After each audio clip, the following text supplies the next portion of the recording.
이재명 대통령이 22일 관저에 여야 지도부를 초청해 오찬 회동을 합니다. 이 대통령은 회동에서 G7 정상회의 참석 결과를 설명하고 의제와 상관없이 허심탄회한 대화를 나눌 계획이라고 하는데요.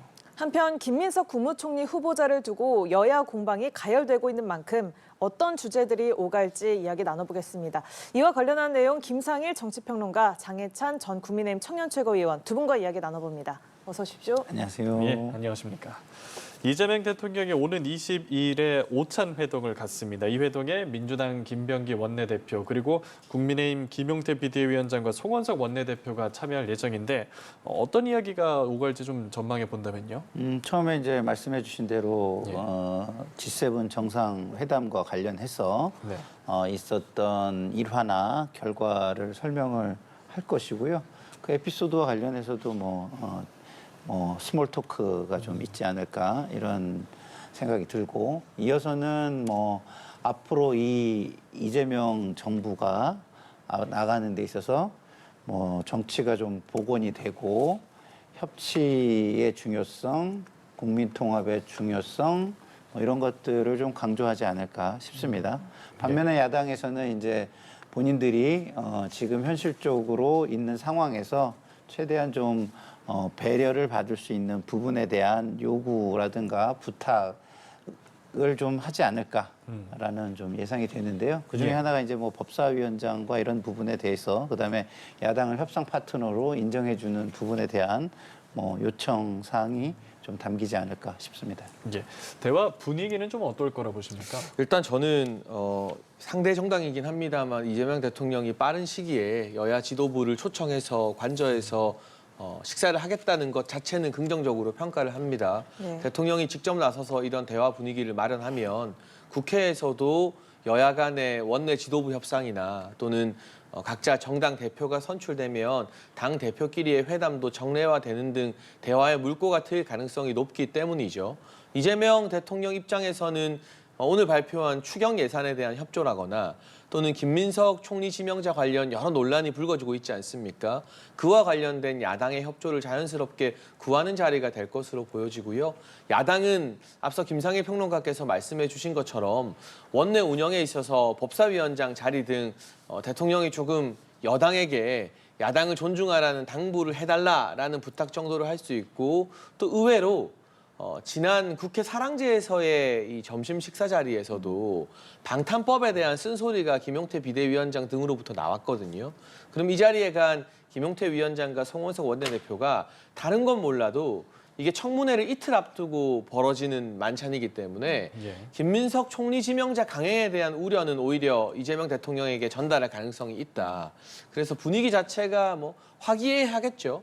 하지만 서로 날선 이야기 한두 마디 정도는 오가게 되면 그게 전국에 또 어떤 영향을 끼칠지는 조금 지켜봐야 될 것 같습니다. 예. 근데 청문회가 채 이루어지지 않은 상황에서 만약에 야당 쪽에서 그런 얘기를 하면은요, 그건 제가 볼 때는 좀 약간 전략적인 미스가 될 수도 저는 있다고 봐요. 그러니까 대통령 입장에서도 그러면 내가 임명한 사람을 청문회도 거치지 않고 그런 부탁을 듣고 어떤 결정을 한다든가 이러긴 어려운 거 아니겠습니까? 그래서 저는 야당이 혹시 그런 생각을 하신다면 조금 미루시는 게 좋다라는 말씀을 드리고 싶습니다. 네, 이번 회동에서 어떤 주제의 이야기들이 오갈지 이번 주말 일요일에 좀 확인해 볼 수 있을 것 같고요.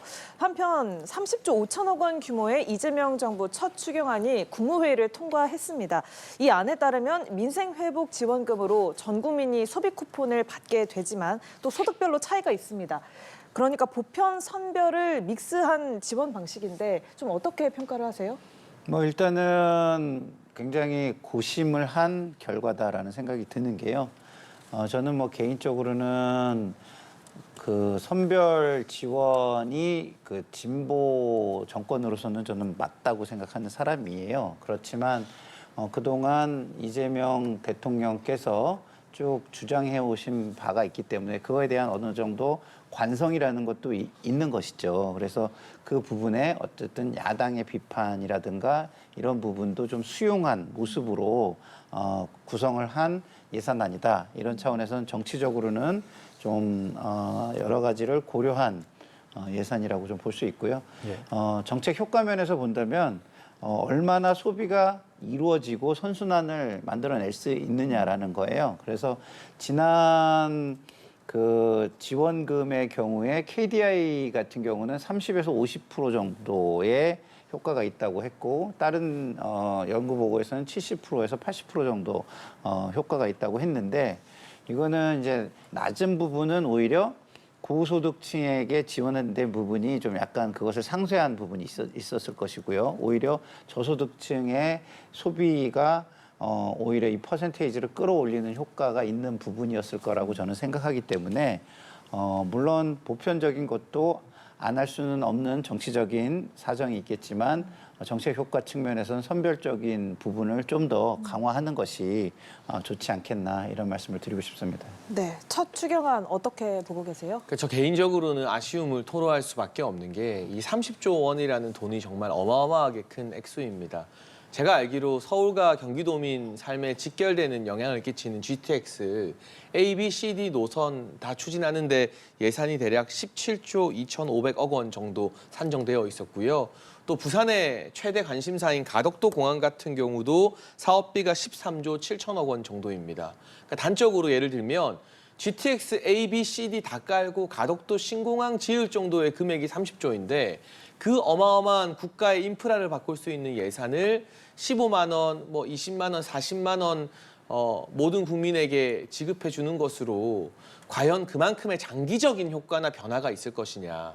그리고 이게 당장은 어느 정도 내수 소비 촉진이 될지 모르지만 그만큼의 물가 상승이 뒤따르게 되면 물가가 높아졌을 때 제일 먼저 고통받는 계층은 서민과 저소득층이기 때문에 거기에 따른 계산도 조금은 면밀했으면 하는 바람이 있고요. 분명 이번 30조 원의 돈풀기 추경으로 일정 부분 경제 지표는 다소 나아지겠지만 이게 하나의 이재명 정부의 경제 정책의 공식이 되어서 매년 또는 선거 앞두고 국민들에게 현금성 자산이나 지역 화폐 등을 지급하는 것이 관행이 된다면 국가의 채무 건전성이라던가 재정 건전성, 국가 부채 문제, 그리고 다른 SOC나 대형 인프라 사업에 들어갈 수 있는 돈이 이렇게 현금 지원으로 가게 됐을 때 우리 국민들이 이걸 너무 익숙하게 받아들이는 문제 등 많은 부작용을 낳을지 몰라서 이 정책의 실시 이후의 효과와 부작용에 대해서도 면밀한 검토와 토론이 계속 뒤따라야 한다고 보고 있습니다.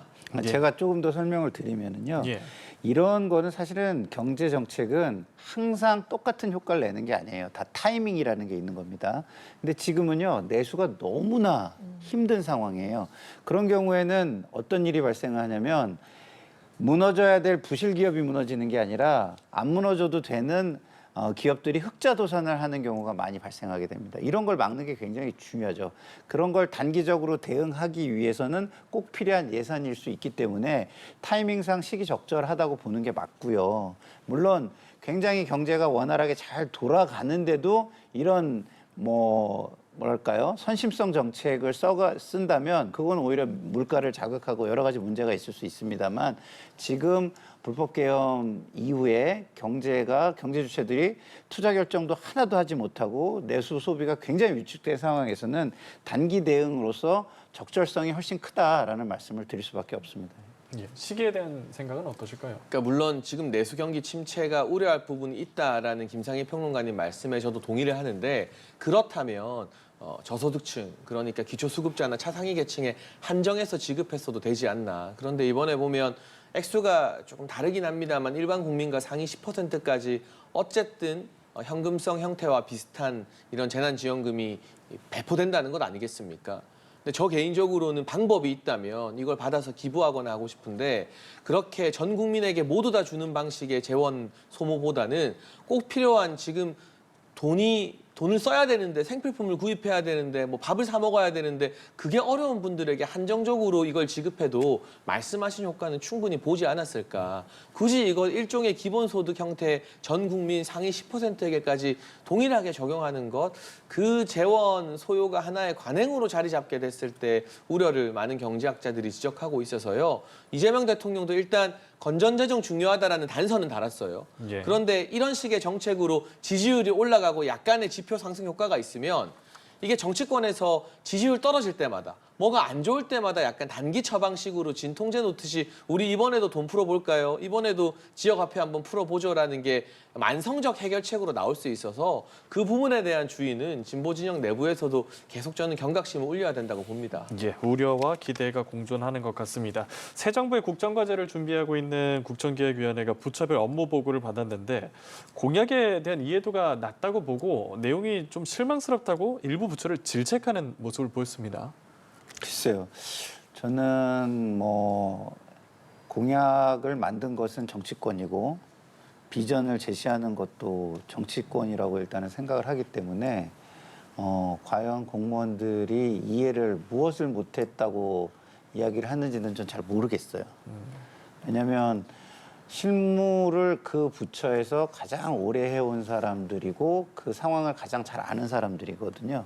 그렇다고 한다면 공약의 현실성 부분도 감안을 해서 같이 토론을 하고 발전적으로 이야기를 나누는 자리를 만드는 것이 어떨까 이런 말씀을 좀 드리고 싶은데 단순히 정권이 바뀔 때마다 제일 먼저 국민들을 시원하게 해주기 위해서 공무원을 때려잡고 기강을 잡는 거는 저는 사실은 개인적으로는 반대입니다. 그래서 만약에 제대로 이해가 부족하다고 한다면 구체적으로 국민들이 좀 뭐랄까요 이해할 수 있게 조금 더 구체적으로 질책을 하는 것이 어떨까 이런 생각도 해봅니다. 예, 지난 정부 3년 그리고 계엄 사태로 무너진 기강을 잡는다 이런 얘기도 있더라고요. 근데 사실 그냥 직업 공무원들 예. 늘공이라고 표현하죠 정치권에서. 네. 그분들이 무슨 잘못이 있고 무슨 책임이 있겠습니까? 그리고 부처의 공무원들은 정권과 무관하게 어느 정부가 들어서건 함께 일을 해 나가야 할 파트너이거든요. 그러니까 정부 부처 무능하다, 공무원 일 안 한다라는 게 국민들이 좋아하는 이야기이기 때문에 단기적 효과는 역시나 조금 있겠지만 결국에는 마음을 사서 함께 국정 운영을 해 나가야 된다라는 파트너로서의 존중이 조금 필요한 것 같고요. 매번 정권이 교체되면 전 정부 출신 공무원들에 대한 문책성 인사라던가 좌천 인사 이런 것들이 횡행하게 되는데 사실 뭐 보수 정부에서건 진보 정부에서건 거기서 승진하고 장관 차관 발탁된 직업 공무원은 그냥 유능하고 그 부처에서 평가가 좋으니까 발탁된 거거든요. 저도 인수위 경험이 있습니다만 문재인 정부에서 쭉 처음 실시했었던 청년 일자리 지원 사업 같은 경우는 제가 봤을 때 이건 굉장히 좋은 사업이다 싶어서 제가 인수위에 TF 단장을 할 때 그 예산을 늘렸던 기억이 있습니다. 그러니까 좋은 사업이면 전 정부 거라도 예산 더 주고 힘 실어주면 되는 거고요. 나쁜 사업이면 없애고 고치면 되는 거고 뭔가 택가리 하듯이 전임 정부와 관련된 모든 것을 부정하고 가겠다라고 해서는 결코 발전적 국정 운영이 되지 않는다는 점 지금 국정기획위에 계신 분들 가장 힘이 센 상태이기 때문에 좀 무겁게 명심하시면 좋겠습니다. 예, 알겠습니다. 이번엔 김민석 국무총리 후보자 이야기를 좀 해볼까요? 인사청문회를 앞두고 국민의힘이 오늘 국회에서 비리백화점 이재명 정부 인사청문회 대책회의를 열었는데요. 먼저 관련 발언부터 듣고 오겠습니다. 김민석 후보자는 이미 국민 검증에서 탈락했습니다. 재산 형성은 불투명하고 자녀 특혜 의혹은 상식을 벗어났으며 법치를 대하는 인식은 위험합니다. 전 부인이 후보자의 자질이나 업무 능력 검증과 무슨 상관입니까? 가족의 아픈 상처를 파헤쳐 물어뜯으려는 폐륜적 정치 공세가 참혹한 수준입니다. 네, 들으신 것처럼 국민의힘에서는 김민석 후보자 의혹을 부각하면서 자진 사퇴해라, 지명 철회해라 이렇게 공세를 이어가고 있고요. 민주당에서는 전 부인 증인 신청은 망신주기다. 그러면서 인사청문회법 개정을 통해서 대응하겠다라고 나서고 있는 상황입니다. 여야의 이 갈등 상황 좀 어떻게 보고 계신지요? 저는 국민의힘이요 윤석열 정부에서 만약에 똑같은 이재명 대통령 세 글자만 빼고 윤석열로 만약에 바꾼다면 똑같은 비판이 있었다는 걸 다시 기억해 주셨으면 좋겠다는 생각이 들어요. 그렇다고 한다면 그럼 그때는 왜 안 됐는가를 좀 생각하면서 지금의 비판을 좀 하시면 어떨까 이런 생각이 들거든요. 그리고 검증은 도덕성 검증만 하는 게 아닙니다. 능력 검증, 정책 능력이나 집행능력 검증 이런 것도 같이 하는 것이죠. 그리고 더더군다나 이번 이재명 정부는 출범 시에 인수위가 없었어요. 그래서 도덕성 검증 부분은 상대적으로 약할 수밖에 없는 겁니다. 근데 당장 일을 해서 윤석열 정권이 만들어 놓은 다층적인 이 위기를 극복해 가려고 일 잘하는 사람을 선택한 거거든요. 그러면 과연 윤석열 정권에서 있었던 청문회 그때의 도덕성 비판에 비해서 더 나빴는가? 그런 게 아니라면 도덕성 비판은 해야겠죠. 하되 다음부터는 좀 도덕성의 수준을 좀 더 높여달라는 어떤 전제 조건을 달고 초대 총리니까 일을 하는 것이 중요하다. 그리고 이런 위기 상황에서 정부가 일을 해나가는 게 중요하다라는 차원에서 정책 검증을 또 위주로 하면서 만약에 그 부분에 문제가 있는지 없는지 없다면 그래도 초대 총리라는 걸 감안해서 인준은 해주겠다. 그러나 이 다음부터는 도덕성 부분을 이 정도는 갖춰야 된다라고 주문을 한다든가 이런 현실적인 이야기를 좀 해줬으면 좋겠다라는 아쉬움이 듭니다. 네, 좀 역지사지의 자세를 가지는 게 어떻겠냐라는 말씀을 좀 하셨고 지금 증인 채택을 두고서 이 갈등이 굉장히 격화하고 있잖아요. 이 상황 어떻게 보고 계세요? 그러니까 물론 각자 위치가 달라지면 비판도 더 거세지고 정치권이 내로남불인 게 어제 오늘 일이겠습니까? 그런데 김민석 총리 지명자 같은 경우는 다른 의혹이 아니라 돈과 관련된 의혹이 너무 많이 나오고 있습니다. 5년 동안 국회의원이 지급받는 세비가 대략 5억 정도인데 지출이 13억이다라는 국민의힘의 자료 발표가 있었잖아요. 그러면 8억이라는 어마어마한 돈이 어디서 나왔느냐. 근데 본인이 세금 신고한 거 보면 기타 소득이나 사업 소득이 크게 전혀 미치지를 못하거든요. 정치인으로서 주변 사람들에게 만약 부정한 돈을 계속 받았다는 게 사실이라면 총리가 되어서 또 어떤 특혜를 줄지 모르기 때문에 이건 단순히 도덕성 의혹 정도가 아니라 돈과 관련된 의혹이라서 더욱더 무겁게 지켜볼 수밖에 없는 대목이고요. 실제로 두 건의 불법 정치자금 수수로 유죄 확정을 받았던 분 아니겠습니까? 전과가 있으니만큼 잣대가 더 엄격할 수밖에 없고 전처를 증인으로 채택하겠다는 것도 가족을 불러서 망신 주겠다는 게 아니라 아들이 어떻게 1년에 학비와 체류비 1억 이상이 드는 미국 명문대에서 학교를 다닐 수 있는 것인가. 본인의 돈은 전혀 들지 않았다고 하는데 그러면 전처를 부르지 않아도 돼요. 해외 송금 내용만 그냥 자료로 제시하면 끝납니다. 정말 전처가 그 아들의 학비와 생활비를 전부 다 댄 게 사실이라면 요즘은 다 그 외환 송금 내역이 은행에 고스란히 남아 있거든요. 현금으로 줄 수가 없어요. 못 들고 나가기 때문에. 그 통장 자료만 공개하면 사실은 국민의힘의 주장, 전처 나와라 하는 모든 주장들이 힘을 잃게 되는데 90건 이상의 자료 요구를 국민의힘이 하고 있는데 김민석 총리 지명자가 어제 기준으로 고작 2건만 회신했다고 합니다.